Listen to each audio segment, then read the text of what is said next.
জানতো না।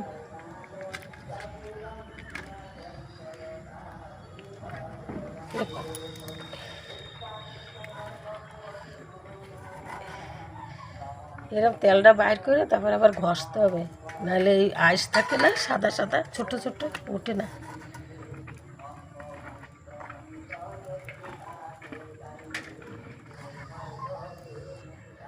কত বড় বড় একটা তেল।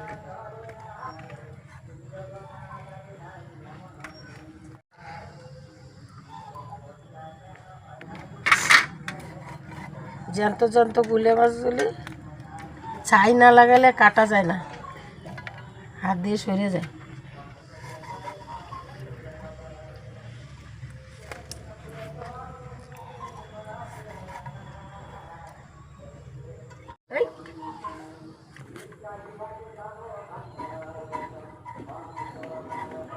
এবার ভালো করে পরিষ্কার করে নিছি, এখন পিস পিস করবো। কীভাবে পরিষ্কার করে কাটছি,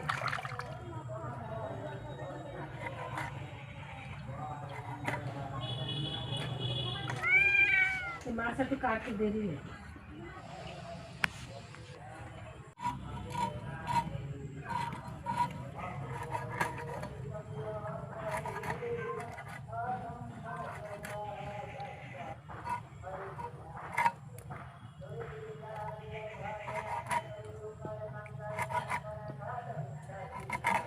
এই মাছটা দেখতে এরকম, খাইতে অনেক টেস্ট।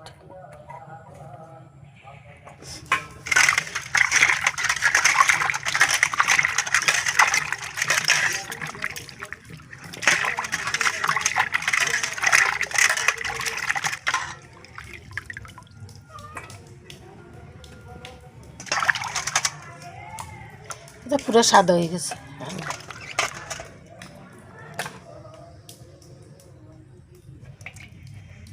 কি বড় বড় দেখ।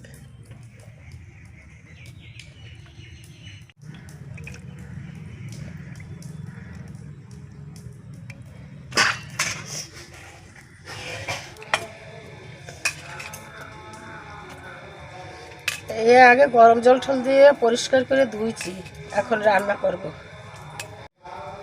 নুন দিলাম, হলুদ দিলাম, লঙ্কার গুঁড়ো দেব।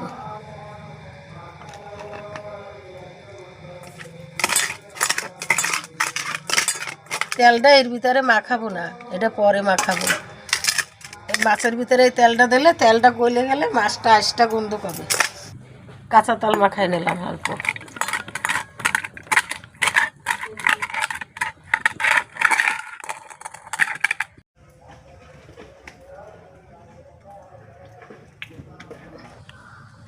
জিরা দিয়ে দিচ্ছি, তেজপাতা,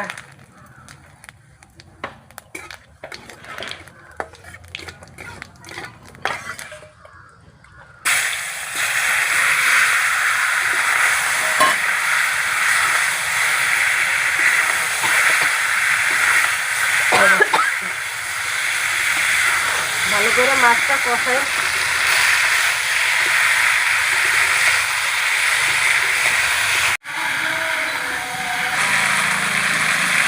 এখন এই তেলটা দেবো, দিয়ে একটা নাড়া দেবো, দিয়ে জল দিয়ে দেবো।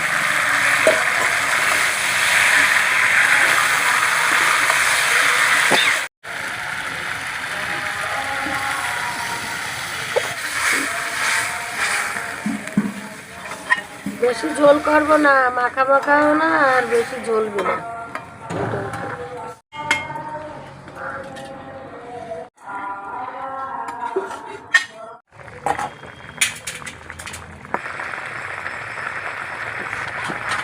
দেখি হয়েছে নাকি, খুন্তি দিয়ে নাড়া দেওয়া যাবে না। এই যে এই তো হয়েছে, একটু জিরের গুঁড়ি দিয়ে উঠাই দেবো।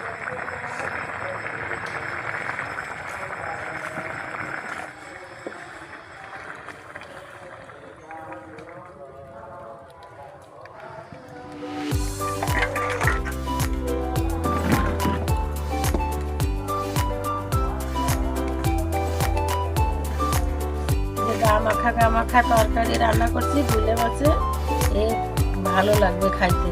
এইভাবে রান্না করে খাইয়ে দেখেন কিরকম লাগে। আর এই দেখেন তেল চাকা চাকা হয়ে গেছে।